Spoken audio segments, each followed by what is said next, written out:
Agency নিয়ে তো অনেক নেগেটিভিটি, তাহলে চায়নাতে উচ্চশিক্ষার জন্য আপনি কেন এজেন্সির কাছে যাবেন? আসসালামু আলাইকুম, রবিউল ইসলাম ফ্রম ওয়াইডারবল কনসালটেন্সি। আজকে একটু আলোচনা করব চায়নাতে উচ্চশিক্ষার জন্য কেন এজেন্সির কাছে যাওয়া দরকার এবং গেলে কি কি উপকার আপনার হতে পারে। আমাদের সকলে আসলে এজেন্সি নিয়ে একটা নেগেটিভ ধারণা আছে যে আসলে এজেন্সির কাছে গেলে হয়তো বা বেশি টাকা নেবে, হয়তো মিথ্যা কথা বলবে, এখন এক কথা বলবে, যাওয়ার পর আরেক কথা, অথবা তারা যে ধরনের কাজ করে বা কাজ করবে আপনার জন্য হয়তো বা সেখানে কোনো প্রবলেম থাকতে পারে। তো এই ধারণা আপনার আমার সবার আসলে মধ্যে থাকে, বাট তারপরেও কেন যাওয়া দরকার? প্রথমে ভাগ ভাগ করে বলি, প্রথমে আসবে ইউনিভার্সিটি সিলেকশন।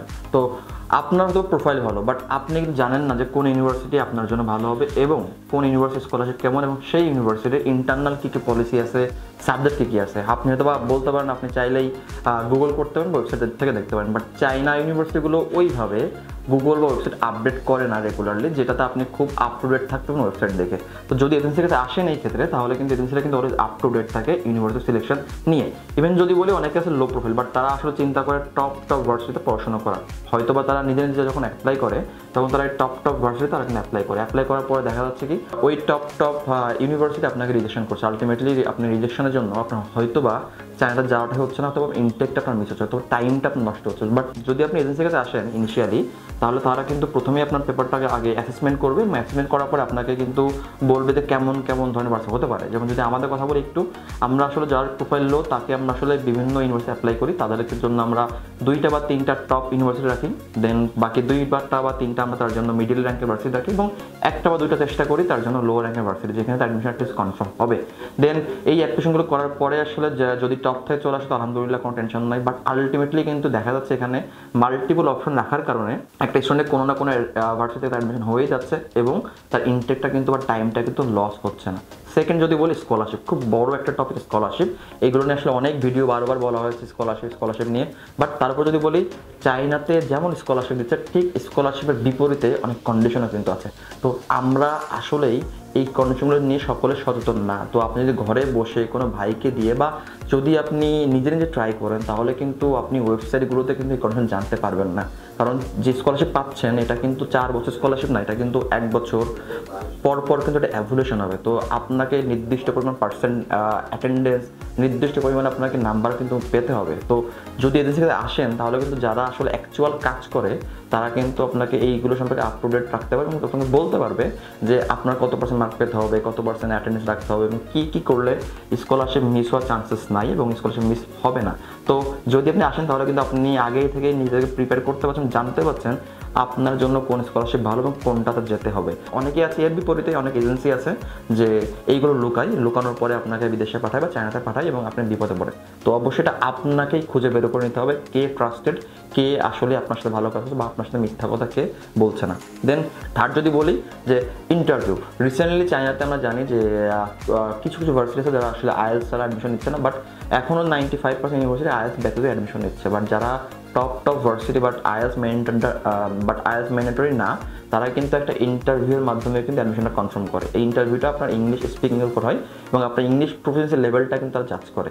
তো যদি আপনি নিজে নিজে অ্যাপ্লাই করেন বা অন্য কাউকে অ্যাপ্লাই করেন বা কোনো ভাই বড় ভাইকে অ্যাপ্লাই করেন, তাহলে কিন্তু আপনি চাইলেও তারা কিন্তু এইভাবে আপনাকে কিন্তু মক টেস্ট বা বিভিন্ন গ্রুমিং সেশনের মাধ্যমে আপনাকে হেল্প করতে পারবে না। আমরা আমাদের স্টুডেন্টকে ইন্টারভিউর আগে আমরা ট্রাই করি যতগুলো সম্ভাব্য প্রশ্নগুলো আসতে পারে সেইগুলোতে তাদের গ্রুমিং সেশনে তাদের জয়েন করে গ্রুমিং সেশনে তাদেরকে ওইভাবে প্রিপেয়ার করার চেষ্টা করি। বা অনেক স্টুডেন্ট আছে নার্ভাস বা অনেকে আসতে যে ক্যামেরা শাই, তাদেরকে আমরা চেষ্টা করি এইভাবে ক্যামেরা শাই যেন না থাকে, নার্ভাসনেস যেন না থাকে, কীভাবে শুরু করবে কীভাবে শেষ করবে সেইভাবে যদি তারা কাজ করতে হবে, তাহলে কিন্তু তাদের অ্যাডমিশন চান্সেস কিন্তু সব থেকে বেশি হয়। ইভেন এমন হয়েছে লো প্রোফাইল বাট তার ইন্টারভিউ ভালো হয়েছে, সে কিন্তু টপ ভার্সিটি পেয়েছে, ইভেন ভালো স্কলারশিপে কিন্তু পেয়েছে। থার্ড যদি টপিক বলি, তাহলে বলতে হবে ভিসা সাপোর্ট। আপনি নিজে নিজে অ্যাপ্লাই করতেই পারেন, আপনি অন্য কোনো বড় ভাই বা পরিচিত লোক দিয়ে আপনি অ্যাপ্লাই করতেই পারেন, কিন্তু আপনাকে বুঝতে হবে আসলে আপনি যে ভিসা সাপোর্ট একটা প্রত্যেকটা কান্ট্রির অ্যাডমিশন জার্নির পরে নেক্সট জার্নি আসে ভিসা জার্নি। তো এই ভিসা জার্নিতে যে ডকুমেন্টেশন দরকার পড়ে, অ্যাম্বাসিতে ভিসা অ্যাপ্লিকেশন করতে হয়, দেন কী কী প্রশ্ন আসতে পারে, কখন যেতে হবে, কীভাবে যেতে হবে, বা তারা কীভাবে কী করবে, টোটাল একটা সময়ের ব্যাপার, এবং কেমন ব্যাংক ইনস্ট্রুমেন্ট দেখাতে হবে, ব্যাংক কম থাকলে কী করতে হবে, বেশি থাকলে কী করতে হবে, এবং সাপোজ আপনার সাপোজ আপনার কারেন্ট অ্যাকাউন্ট বা নামে ভুল আছে, এইগুলো কিন্তু যারা এক্সপার্ট তারাই কিন্তু আপনাকে কিন্তু পিওর সলিউশন দিতে পারবে, এবং সেটা কিন্তু খুবই কম সময়ের মধ্যে। ইভেন আমি এমনও দেখেছি অনেক স্টুডেন্ট ব্যাংক স্টেটমেন্ট নিয়ে বসে আছে, বাট তার ভিসা হচ্ছে না। কেন? তার বাবা মায়ের নামে ভুল আছে। বাট এটা কিন্তু ছোট্ট একটা ব্যাপার, চাইলেই কিন্তু এটা কিন্তু খুব সহজে সমাধান বেরো করে কিন্তু ভিসাটা কিন্তু বেরো করা যায়, তাই না? তো আপনি যদি অন্যভাবে অ্যাপ্লাই করেন এক্সপার্ট ব্যতীত, তাহলে কিন্তু তারা কিন্তু আসলে আপনার প্রপার সার্ভিস দিতে পারবে না। ইভেন তারা বাংলাদেশে নাই, তারা আপনাকে কীভাবে সার্ভিস দেবে? অনেক সময় অ্যাম্বাসিগুলো অনেক আপডেট দেয়, অনেক কিছু রুলস চেঞ্জ করে। যারা কাজ করে এক্সপার্ট তারাই কিন্তু এই সম্পর্কে সবথেকে বেশি সচেতন থাকে।